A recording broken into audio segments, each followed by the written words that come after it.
بسم اللہ الرحمن الرحیم۔ میرے معزز سامعین کرام، اللہ تبارک و تعالیٰ کے ناموں میں سے ایک اللہ پاک کا نام ہے العدل۔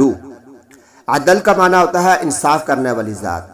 تو اس کے بارے میں العدل کا ایک چھوٹا سا وظیفہ میں آپ کے سامنے لے کر آیا ہوں کہ اگر انسان وہ وظیفہ کر لے، صحیح طریقے سے کر لے، تو اللہ تبارک و تعالیٰ اپنی مخلوق کو اس کے لیے مسخر فرما دیں گے۔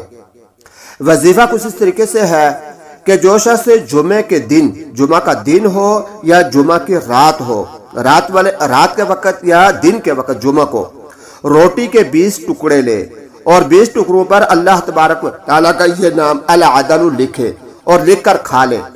اگر وہ ایسا کر لے گا اور اس کو صحیح طریقے سے کر لے گا تو انشاءاللہ العزیز اس کی برکت سے اللہ تبارک و تعالیٰ اپنی مخلوق کو اس کے لیے مسخر فرما دیں گے۔ اللہ تبارک و تعالیٰ ہمیں اپنے ان پیارے پیارے ناموں سے فائدہ اٹھانے کی توفیق عطا فرمائے۔